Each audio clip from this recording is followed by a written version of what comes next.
Age in anime is weird. In the span of being built like an embryo all the way to the person you see today, anime has since changed from a nerdy body pillow loving niche to a much more mainstream community.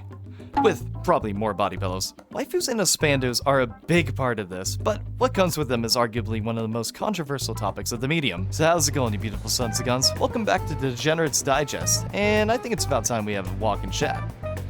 Now, anime has been around for a while, so I think I'll cut this part short. But either way, I think we should start this off by giving you a bit of a better perspective.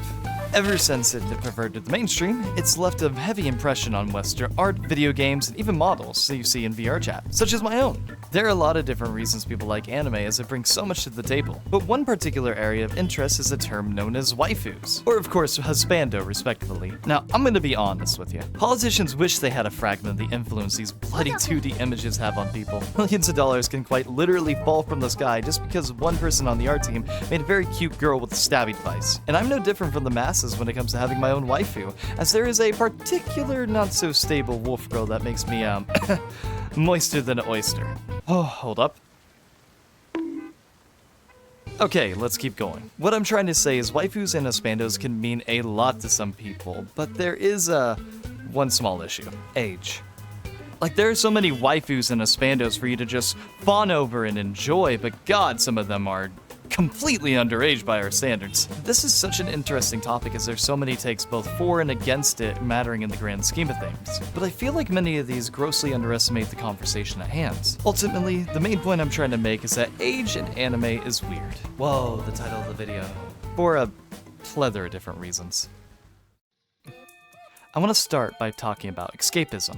When you think of anime, delving into an alternate universe outside of your own is often one of the reasons many people like the medium, and this can be displayed very well by the emphasis of both isekais and high school themed animes at times, especially since, by Japanese standards, most of these characters fall into a middle ground of consent by most parties, meaning that the boomers, the zoomers, and the coomers can all enjoy a particular character.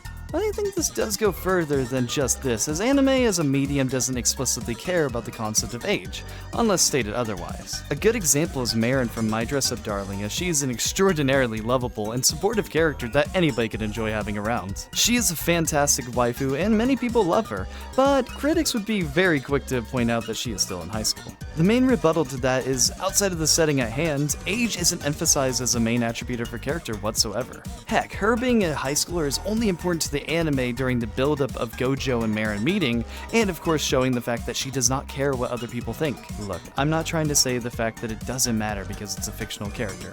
No, I'm merely trying to put into perspective that this is a bit of an odd medium, where both the art style itself at hand and the characters inside of that art style don't really care much about the concept of age outside of the setting that they're put in. Thus the reason many people like certain characters like Marin because of the fact that she's a very lovable and supportive character, and not because of her age.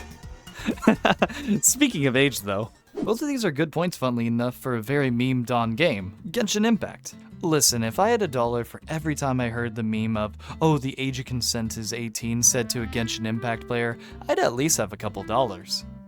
I don't know, I don't keep track. But there is an interesting point to be made that Genshin specifically keeps its characters' ages ambiguous because 1, it doesn't really matter in the grand scheme of things, and 2, they all sort of melt together due to the art style into just being, look, this character is cute, roll for them. That is, of course, unless it's someone like Lee, who's very obviously a child, which plays back to what I'm saying about it only matters if the creator explicitly wants it to. Even one of my favorite characters, Hu Tao, didn't have a confirmed age for the longest time because, well, it just didn't really matter. I think the most damning example of this I can think of is Ai from Oshinoko, as she ages from 16 to 20 in the span of a singular episode. This of course comes with no visual changes to Ai whatsoever, with the only differences being the fact she looks a little bit more tired at times. But if that's how we're gonna depict older characters, then you might as well put me in a rocking chair, give me a pair of reading glasses, and call me Grandpa f***ing Dapper, because the only thing keeping me mildly coherent is an industrial-sized shot of an espresso. Decaf! Wait, where was I? Ultimately, what I'm trying to say is that if you were to age up a character like Marin by 5 years, and the only difference is that they talk about taxes once, well, I feel like there's something to take away from that. But I think it's about time that we talk about the 3,000-year-old little elephant in the room. This is Steve. He's a lolicon. And this is a lolly. What's wrong with my example? Oh, Right, nobody knows what a lolly is. So this is the part where it gets really muddied, because it's become very clear that nobody knows what a lolly is. Lolicon has a concrete definition, but if you were to ask 3 random people what they thought a lolly was, well, you'd probably get entirely different answers at times. One thing I have noticed is that they tend to fall into 3 different categories, which involve age, height, or... What?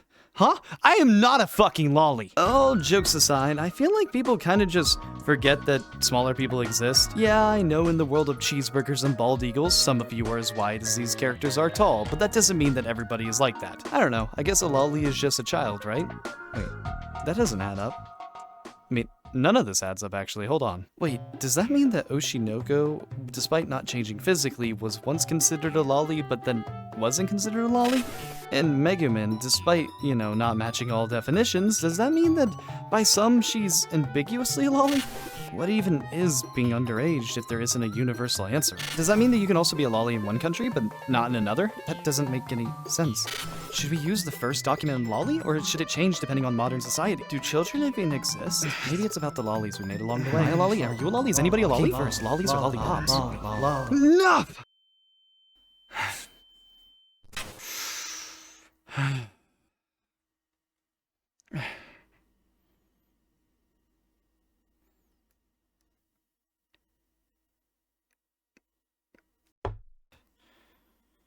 Age in anime is fucking weird. This video could go on a lot longer, as I have a lot more examples I could possibly give. This concept is surprisingly complex, but I think I made my point and I'd rather keep this pretty concise. Bottom line? Just don't make weird art of Klee, okay? But I do want to add at the end of this that, well, thank you guys for being so patient. I know this video is only about 8 minutes long, but this video took a long time to finish. I'm talking full-on 2 days worth of hours, from the script writing, to the recording, to the editing, to the re-editions. It was a big challenge. And that's not even going into the fact that I'm just recovering from being sick. I don't know if you can hear that, but yeah. This video genuinely started off as like a little bit of a joke and became a fever dream of an actual addition to the Degenerates Digest. But hey, you know what? I feel like this is a very unique take, and I hope you guys did enjoy. But yeah, I just did want to just add thank you to the end of this, because I have been gone for a little bit and there's been radio silence, but keep in mind, it just took a minute, and also then I got sick. Because of course I would have some problems with my throat at the time I'm trying to make a big video. Yay! Anyway, I'm truly happy with how this video came out, and I hope you guys do enjoy. Honestly, leave a comment down below, because this type of video is more of a conversation piece than anything. I know I was very leaning towards the side of it doesn't matter and stuff, especially with a lot of my points because of the fact of how anime works, but I think there is a lot to unpack when it comes to that. And if you have anything else to add, by all means, comment down below. Anyway, I'm gonna go let my throat rest for about like 2 days and never speak again. In the meantime, I hope you beautiful sons and guns did enjoy, but honestly, at the end of the day, all I can ask is a wonderful night tonight. And as always, stay dapper.